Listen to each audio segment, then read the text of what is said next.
My fiancée canceled our wedding to test my commitment. Her friends said if I didn't chase, I wasn't ready for marriage. I didn't beg, just canceled everything and walked away. When the truth came out, their whole circle collapsed and she ended up jobless and alone. Hey Reddit, my ex-fiancée and her friend group tried to run a loyalty test on me 3 weeks before our wedding. I didn't chase. They called it failure, and everything blew up. Before I get into the mess, let me start from the beginning. I'm Noah, 32, born and raised in Washington, living in Seattle for the past decade. I work as a security engineer at a fintech company, mostly quiet office hours, predictable schedules, and a lot of problem solving that nobody notices unless it breaks. I'm the fix things, plan ahead, don't make a scene type. My family is small, steady, loud only during holidays. Nothing wild, pretty normal. Camille was the opposite of normal in the best way. She's 29, a brand partnerships lead for a lifestyle company, one of those jobs where your whole personality becomes part of your work. She had this high energy presence and cared about making life look curated and intentional. I never minded that. It made our days feel brighter. She liked spotlight moments. I liked building the structure behind them. We met at a mutual friend's birthday thing at Gasworks Park. She talked fast. I listened and nodded a lot. Somehow that worked. A few dates turned into months, months into years. By the time we hit year 3, we were synced up without trying. Our rituals were small but solid. Every Sunday we'd walk to the same bakery for coffee and a pastry to split. We had a shared gym membership where she pushed the pace and I stuck to routine circuits. On Tuesdays, she did her content nights, which basically meant rearranging furniture and lighting to film sponsored stuff, while I fixed cords or held reflectors if she asked. I had my own quirks too, my trip planning spreadsheets, the color-coded tabs for wedding costs, the packing checklists that she teased me about but still used. We balanced each other out. She brought excitement. I brought structure. Whenever friends joked about us being total opposites, she'd laugh and say, "He keeps me grounded." And I'd say, "She keeps things moving." It felt honest. It felt stable. Her friend group, though, that was another story. They called themselves the Coven, half joking, half serious. 5 other women who had weekly meetups, group chats that never stopped buzzing, and an annual Girls Reset trip that revolved around spa photos and matching outfits. Sienna was the leader. Charismatic, twice divorced, always announcing she was a relationship strategist, like she'd invented the concept. She could make anything sound like wisdom if she said it with enough confidence. Marla was married, but you wouldn't know it from the way she dragged her husband online for every minor inconvenience. Tess had a long-term boyfriend, who she treated like another accessory to her aesthetic. Rory loudly hated the idea of marriage and regularly claimed men were ongoing projects. June was a soft life influencer, who genuinely believed a partner's top priority should be paying for comfort. I always found them dramatic. Not mean, just everything was a performance. They spoke like they were narrating a show, hyping each other up in ways that never felt real to me. But Camille seemed happy with them. And I wasn't the jealous type or the kind of guy to tell someone who they could be close with. So I did what I always did. I nodded, stayed polite, and kept my distance. Meanwhile, our life moved forward. After 3 years together, I proposed during a hike up Rattlesnake Ledge. Simple moment, clear sky, nothing staged. She cried, said yes, and immediately started imagining mood boards and color palettes. I started mapping budgets and timelines. A year later, we were deep in wedding prep. Our apartment had lists taped to the fridge, vendor receipts in folders, sample decorations spread across the dining table. Camille had countdown reminders on her phone. I had a spreadsheet that could probably run an entire event on its own. Everything was lined up. Venue booked. Photographer reserved. Guest list locked. It finally felt like the finish line was close. Then came the night that split everything in half. 3 Saturdays before the wedding, she came home from Coven night, sat on the edge of our couch, and said, "I think we need to pause everything." Looking back, the cracks didn't show up suddenly. They came in quiet, steady shifts a few months before everything fell apart. Nothing big enough to call out on its own, but each one changed the tone of things just a little. It started when the Coven got more involved in our wedding planning. At first, it was just them giving Camille suggestions about decor or dresses, which I expected. But then Sienna began chiming in on our relationship itself. One evening, Camille told me Sienna had asked her if I was emotionally aggressive enough, like she was evaluating me for a competition. I asked Camille what that meant, and she shrugged, saying Sienna just worried I wasn't fiery. I've never been fiery a day in my life, so I didn't know what to do with that. A week later, June told Camille she should never marry a man who wouldn't fall apart if she left. Camille repeated it to me like it was advice worth thinking about. She said it while tying her shoes before we headed to the gym, like it was casual. I just blinked, not sure how to respond without sounding defensive. I let it go. Rory was the one who turned it into a joke. She loved saying stuff like, better test the foundation before signing forever. They'd all laugh, and Camille would laugh too, but the way she glanced at me made the back of my neck tighten. I didn't want to make something out of nothing, so I acted normal. Then came the bachelor and bachelorette planning. My friends kept things simple. Day hike, then dinner, nothing wild. They asked me what I wanted and stuck to it. Meanwhile, Camille's side turned into a production. I wasn't included in the planning talk at all. She said it was a surprise, but her tone made it sound more like a performance. Every time I asked a basic question like where they were staying, she said, "Don't worry about it," and changed the subject. The costs kept creeping higher. She would mention new totals she needed me to cover, but kept the actual plans vague. The secrecy felt strange, but again, I let it go. I figured it was just how they operated. Around that time, Camille started joking about wanting one last single-era summer. She said it with a smile, usually while picking outfits or talking to her group chat. "This is my last summer to be selfish," she'd say. I'd be at the dining table going through vendor confirmations, hearing her say it on the phone like I wasn't right there. I didn't fight it, but it stuck with me. The secrecy got worse too. Her phone used to be unlocked, screen up on the table. Then suddenly it was always face down, with a new passcode she didn't mention. Every now and then, if a voice note was playing, she'd leave it unlocked on speaker and forget about it. She'd say she had work hangs, but they always lined up with nights I knew the coven met up. If I asked about it, she'd say, "Why are you being weird?" which made me drop it. One night, I accidentally overheard her group chat voice notes while she was in the shower. She'd left the phone unlocked and playing on speaker on the bathroom counter. Her phone lit up and her speaker was loud. I heard her say, "Well, at least he cried when she threatened to leave." I didn't know who she meant, but hearing her compare me to other fiancés hit strange. I didn't confront her. I told myself it wasn't worth a fight while wedding stress was already high. Then came the Adrian mentions. She slipped him into conversations like he was an old coworker or someone she barely remembered, but she brought him up more than once. "Adrian's been checking on me lately," she said while we were folding laundry. Another time, "He went through marriage pressure too, so he gets it." Always delivered casually, but never random. She picked moments when we were both stressed. Guest list arguments, scheduling conflicts, stuff like that. I could tell she was watching my face for a reaction. I stayed calm. "Glad you have someone to talk to," I said each time. Nothing else. It bothered me, sure, but I wasn't going to play jealousy games. One of the clearest moments something was off happened during a quiet night at home. I was at the dining table working through seating charts and checking which guests still hadn't RSVP'd. Camille was scrolling TikTok beside me, sound on low. Every few seconds, I'd hear snippets of some feminine energy coach preaching relationship rules. Make him earn your stability. Withdrawal creates desire. Don't marry a man until he proves he'll fight for you. I teased lightly. "You know half these coaches are 23 and living with roommates, right?" Expecting her to laugh. Instead, she snapped, "You don't get it. These women are trying to protect me." Then she went back to scrolling. I didn't push it. I just kept working on the seating chart until it was done. The last red flag hit on the day we picked up our marriage license paperwork. We'd spent the morning signing forms and confirming documents. The kind of errands that feel important, even though they're boring. Afterwards, we met Sienna and two others for lunch because they happened to be nearby, which I didn't believe for a second. When we finished eating, Sienna gave Camille a long hug, longer than usual. She held her shoulders, looked her straight in the eyes, and said, "Remember what we talked about. Don't marry potential. Make him prove it." Camille laughed it off, but she didn't correct her. That was the part that hit me the most. Not the comment, Sienna always had something to say, but the silence that followed. 3 weeks before the wedding, everything on our checklist was finally finished.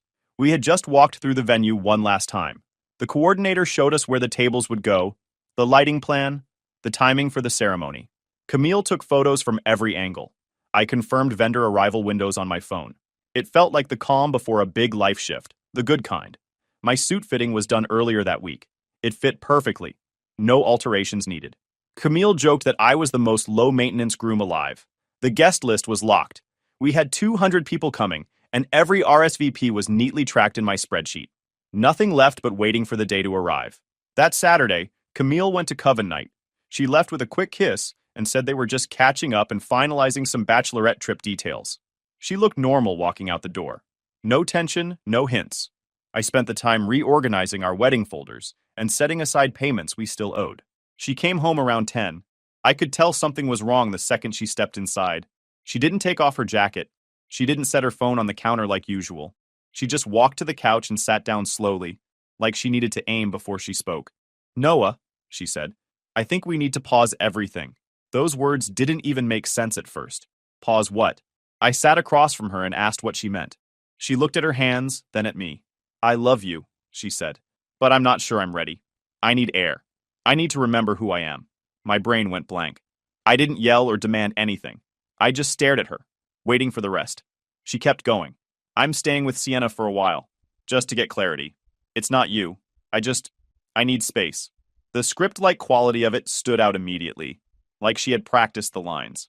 I asked, "What changed?" She shrugged in a way that meant nothing. "I've been feeling this for a while," she said. "I didn't want to burden you with it. I need to figure out if I'm making the right decision about my life." I asked for specifics. What exactly was she unsure about? She kept giving vague answers about alignment and personal clarity. It sounded like someone else's vocabulary. I asked her point blank if this was about another guy. She shook her head quickly. "No, absolutely not. This is about me." There was no anger in her voice, just something rehearsed. She told me she'd already packed a bag and that Sienna was expecting her. Then she stood, kissed the top of my head like I was a kid, and said, "Please trust I'm doing what I need for both of us." She left our apartment like she was going out for groceries, not like she was canceling a wedding. The next morning, I had to call my parents. My mom kept asking me if I was sure I heard her right. My dad kept saying, 3 weeks? 3 weeks? Like the number was personally offensive. My younger brother didn't say much, just offered to come over if I needed help. I called my best man. He let out a long breath and asked if I wanted him to tell the rest of the groomsmen. I told him yes. Hearing myself say it felt surreal. Within the first week, I started canceling everything. The venue said the deposit was non-refundable. The florist had already ordered everything. The photographer had a cancellation clause. The caterer charged a percentage. It added up fast. I kept my voice steady on every call. Camille's parents called that afternoon. They were furious, mostly at her, but some irritation leaked toward me like I should have seen it coming. Her mom cried and kept saying she was embarrassed. Her dad apologized for the wasted money, but I could tell his pride was bruised. That first week felt like living inside a muted room. I went to work, came home, and sat on the couch until it got dark. I'd end up staring at the ceiling around 3 a.m. I unable to get my mind to follow a straight line. I wasn't miserable exactly, just stunned. By day 5, I realized I needed to protect myself. Not emotionally, practically. I removed Camille from our shared utilities so I wouldn't be stuck paying for 2 people. I asked the bank to place temporary holds and withdrawal restrictions on our joint savings until we could divide the funds. I updated my emergency contact at work to my brother. None of it felt petty. It felt like cleaning up after a storm so the house didn't rot. Camille didn't call, didn't text, not even a, "How are you?" The silence was loud, but I got used to it faster than I expected. By the second week of silence, I was budgeting. And for the first time, I saw clearly. If she never came back, I'd be fine. Almost a month after she walked out, I came home from work and found Camille sitting on the hallway floor outside my apartment door. By then, the day we were supposed to get married had already come and gone. Her knees were pulled up, makeup streaked, eyes swollen like she'd been crying for hours. She stood as soon as I reached her. "Noah, please, can we talk?" Her voice cracked on the last word. I unlocked the door and stepped aside. She followed me in like someone afraid I'd close it on her. She didn't sit. She paced once, then blurted, "I made a mistake. I want to fix everything. We can reschedule the wedding. Or we can elope. Whatever you want." It was the first time she'd said anything to me since she left. I stayed standing because sitting felt too much like letting the moment soften. "Why now?" I asked. "You wanted space. What changed?" She wiped her face with her sleeve. "I thought I needed time. But being away from you made me realize I was wrong. I love you. I want our life back." Her tone felt rehearsed again. Not stiff, just too tidy. I didn't accept that answer. "Tell me the real reason you left." Not the vague version. The truth. Camille froze. Her shoulders rose, then dropped. She sat on the edge of the couch, hands shaking slightly. "It wasn't supposed to go like this," she whispered. "It was a test." I didn't respond. I just waited. She took a long breath. "Sienna, and the others. They said I needed to make sure you were committed. That before I married you, I should see how far you'd go for me." I felt something go cold in my chest. "What does that mean?" It was a Commitment stress test. She said the phrase like she hated hearing it out loud. They had this plan. If I left temporarily, you would show how much you wanted us. They had checkpoints. She looked down at her hands. Day 1, I leave. Day 3, you're supposed to beg for me to come back. Day 7, a gesture, flowers or something big. Day 10, a public message about fighting for us. Day 14, you tell me you'd elope if that's what it takes. I stared at her. She kept talking like she needed to empty everything before she lost her nerve. Sienna told me if he stays calm, he's not husband material. She said that real partners fight. They don't just let you walk away. She said you needed to prove it. I let the silence stretch long enough that she had to look at me. And Adrian? I asked. She winced. They told me bringing him up would activate you, trigger some competition feeling. They said if you didn't react at all, it meant you weren't invested. So you were trying to get a rise out of me. She nodded, eyes full of guilt. I didn't want to. They said it was harmless. Just part of the test. I wasn't angry yet, mostly stunned. And the coven tracked this how? Camille swallowed. We have mutual friends. They were updating the group. Sienna kept asking if you'd shown up anywhere, if you were posting, if you'd sent anything to my parents. They waited for your reactions. Every checkpoint. She covered her face with her hands. None of it happened. You didn't beg. You didn't send anything. You didn't chase. They kept telling me to wait one more day, then another, and then another. I finally sat down, not next to her. Across. You were watching to see how desperate I'd get. No, she said quickly, then deflated. Yes, I guess. But I thought it would show something meaningful. I didn't realize how it sounded until nothing happened. I didn't raise my voice. I gave you exactly what you asked for. You told me you needed space, so I gave you space. Apparently that meant I failed? She reached out a little, like she expected me to take her hand. I didn't. She let her arm drop. Noah, I'm sorry. I shouldn't have listened to them. I shouldn't have done any of it. I just want to fix this. Please. We can start over. Everyone makes mistakes. I shook my head slowly. You didn't test my commitment. You tested my tolerance for disrespect. She broke then, crying openly, apologizing between breaths, saying she regretted everything, saying she'd cut off the coven, saying she was blinded by stress. I love you, she said again. We can recover from this. We're meant to be together. No, I said. One word, steady. I'm not doing this. I'm not marrying someone who would put me through that. She stood up fast, like she couldn't process the answer. Can you just think about it? Not decide right now? We can go to counseling or take a break or... No, I repeated. I'm done. She cried harder and slid down onto the carpet like her legs gave out. For almost an hour, she alternated between begging and making promises she couldn't guarantee. When begging didn't work, she tried bargaining. We'll elope, she said again. Just you and me. I stayed calm. Camille, you need to leave. She shook her head instantly. I'm not leaving without a real conversation. This is the real conversation, I said. If you don't go, I'll call security. It took another 20 minutes of back and forth before she stood up, grabbed her bag, and walked to the door. She paused before opening it. This isn't over, she whispered. Sienna says people come around once they realize what they lost. She left without looking back. Around midnight, my phone buzzed with a number I didn't recognize. Just one message. You're making a mistake. Sienna says you'll come around. I blocked it instantly. The next morning, from her regular number, Camille sent a long text recapping what she had told me. She spelled out the commitment stress test and listed each checkpoint in writing. I saved it. Blocking Camille's burner number didn't slow her down. It only shifted the form her messages took. Within 2 days, she started what I now think of as Wave 1, the love bombing phase. It began with texts from unknown numbers, then emails, then voice notes. I stayed silent. Next were the deliveries at my office. A receptionist forwarded a bouquet to my desk with a card that said, I still choose you every day. After that first bouquet, I asked reception to refuse any future deliveries and had building security note it. That same afternoon, a package showed up outside my apartment door. Inside were photos from our engagement trip, tied with ribbon, plus a note that said, we were supposed to be forever. I boxed everything and disposed of it. I wasn't keeping anything that tied me to whatever this had become. But Camille didn't stop. She escalated. That's when Wave 2 began, the ambush phase. The first time, she waited outside my apartment building. I walked out to head to work and found her standing near the entrance in a sweatshirt and leggings, looking cold and restless. We need to talk, she said. You can't keep shutting me out. I already told you no, I replied. Please go home. She reached for my arm. I stepped back and kept walking. Per our building's policy to remove non-residents at a resident's request, security noticed and escorted her off the property a few minutes later. After that, she started popping up unannounced until she finally showed up at my parents' house. The moment that pushed things from uncomfortable to concerning happened at my parents' house. They live 30 minutes outside the city, and Camille showed up unannounced one afternoon, asking to speak with them. My mom called me right after it happened. She told me Camille had asked if they could help talk sense into me.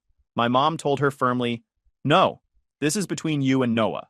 My dad came to the door too and told her she needed to leave immediately. She cried, apologized to them, then left. After that, she returned to digital tactics. Wave 3. The victim posts. Camille started posting vague quotes about how people abandon you when you're imperfect, and real love forgives. Her captions mentioned doing the work and owning your mistakes, but the subtext was obvious. The coven filled her comments with encouragement. Don't give up, babe. Fight for your love, for your... Men don't understand emotional pressure. I ignored all of it. Still, seeing my name implied in those posts wasn't pleasant. Around this time, something shifted within the coven. I didn't see the drama directly, but one night I got a message on LinkedIn. Yes, LinkedIn from Tess. Her message read, "I'm reaching out privately." I told her this was a horrible idea. Sienna pushed everything. "I'm sorry it got this out of hand." I typed back, "Thanks for letting me know. I'm handling things on my end. Nothing more. I wasn't joining their internal problems. I didn't want to be part of their group fallout." While all this chaos spiraled around me, my own life quietly stabilized. I wasn't dating. I wasn't looking. I just focused on rebuilding the routines that had taken a hit. I started training consistently again. Morning workouts before work. Weekend runs along the waterfront. I slept better after weeks of restless nights. At work, a big security review I'd led finished successfully, and management gave me a role upgrade. Basically, a small promotion. It wasn't something I celebrated loudly, but it felt good to accomplish something clean and independent of the mess Camille had dragged me into. I kept to myself and slowly felt my baseline return. I didn't miss her. I missed the version of life I thought we had, but not her. Not the real her that had shown up at the end. Then, Camille found a new angle. One Friday night, I went out with a coworker friend. Just a simple dinner and walking around the city. It was nothing romantic. I wasn't even thinking about relationships. We ran into two people from the company, talked for a bit, then went home separately. The next afternoon, my phone lit up with a message from another unknown number. I didn't open it immediately. When I finally did, it was a wall of text from Camille. "So you replaced me already? You never loved me. I can't believe you moved on while I'm here trying everything to fix us." I stared at the message for a few seconds. I didn't respond. Instead, I blocked that number too. Whatever she thought she saw, or whatever someone told her, turned into her next obsession. And the spiral hadn't even hit its worst point yet. The turning point came when Camille posted another vague message online.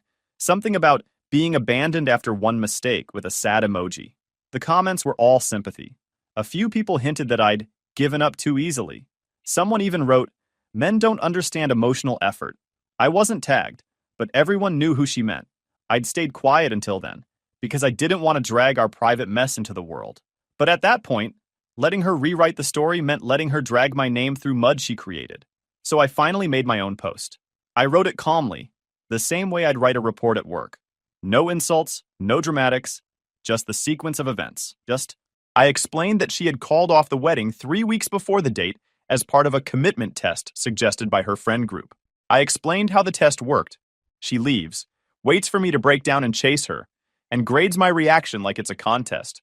I wrote that she later admitted to all of it. I included screenshots of her messages that showed her explaining the checkpoints and acknowledging Sienna's role. I blurred names except hers and mine. Then I ended it with one line. "I'm not sharing this to hurt her. I'm sharing it because the version being told about me isn't true." I hit post, closed the app, left it alone. Within an hour, my phone started buzzing. Mutual friends shared it. Old coworkers reached out. People commented things like, "What kind of test is that?" And "This is manipulation, not love." A few people who'd met Camille messaged me privately saying, "This makes way more sense now." Over the next week, the post filtered into community groups and friend circles I didn't even realize we overlapped with. I kept my notifications off, but every time I checked, there were more comments and more people saying they were glad someone finally exposed what actually happened. Then came something I didn't expect. People who knew Sienna chimed in. One person wrote, "She did this to her second ex-husband. Same structure, different excuses." Another added, "She calls these tests filters. She bragged about them." Someone else said, "She used to tell women to simulate absence to test loyalty." It was like a floodlight finally hit the pattern. Camille went private across all her accounts that afternoon. Posts disappeared, stories vanished. Her carefully curated online persona shut down almost instantly. A few hours later, I received a short message from her number. One of the real ones, not a burner. "I can't believe you'd humiliate me like this. You didn't have to do that." I didn't reply. 2 days after the post, Camille's parents reached out separately. Her mom called me first. She didn't sound angry, just overwhelmed. "I'm so sorry," she said. "I had no idea it was that structured. I thought she simply panicked. I am embarrassed she treated you that way." She asked how I was doing, told me I didn't deserve any of it, and thanked me for staying respectful in my post. Her dad emailed later. He wasn't emotional, more like a disappointed manager. "I raised her better than this. I'm ashamed she allowed her friends to run her relationship like a classroom experiment. I respect how you handled everything."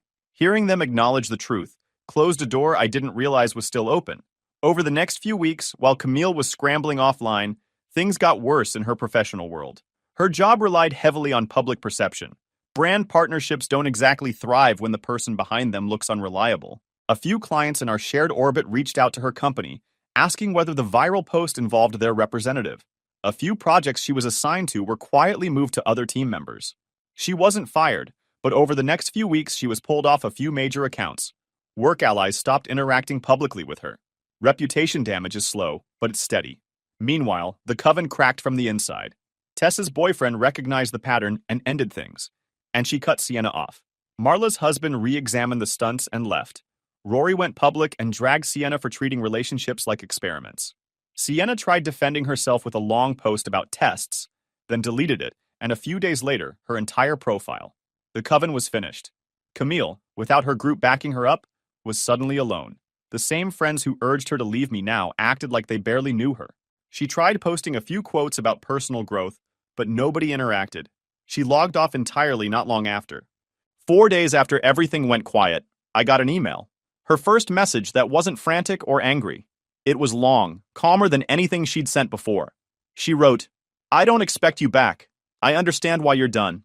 I just need you to know I finally see it. I see how much I let people influence me. I see how much I hurt you trying to protect myself from something that wasn't even real. I'm sorry." I read it twice, and then I closed it. I didn't respond. A few months after everything went public and the dust finally settled, my life felt strangely quiet in a good way. I rebuilt my routines, stuck with my training plan, and focused on work. I wasn't rushing into anything. I didn't want to repeat patterns or get pulled into drama again. I met Maya at a tech security conference in Bellevue. She was working at a healthcare analytics company, managing risk assessments. We ended up sitting next to each other during a workshop, both taking notes way more seriously than everyone else. During a break, we talked about hiking spots around Seattle, then realized we'd both done the same trail the previous weekend. Different days, same section. She had an easy, grounded way of talking. No performance, no hidden agenda, just straightforward conversation. We swapped contact info at the end of the day. Nothing flirty, nothing charged, just two people who like talking. Over the next few weeks, we grabbed coffee a couple of times before work. Eventually, we went on an actual hike together. It was calm, simple, no games. I told her early on that I had gotten out of a broken engagement. I gave the short version, no dramatic details, just that the split involved manipulation, and that I wasn't looking for anything rushed. She nodded and said, "Thanks for telling me. We can go slow." She didn't pry. She didn't turn it into a therapy session. She just respected the boundary. That alone made me feel how different things could be. Over the next 2 months, we eased into a relationship. Not in a flashy way, more like adding routines that felt natural. She'd join me for a Sunday walk sometimes.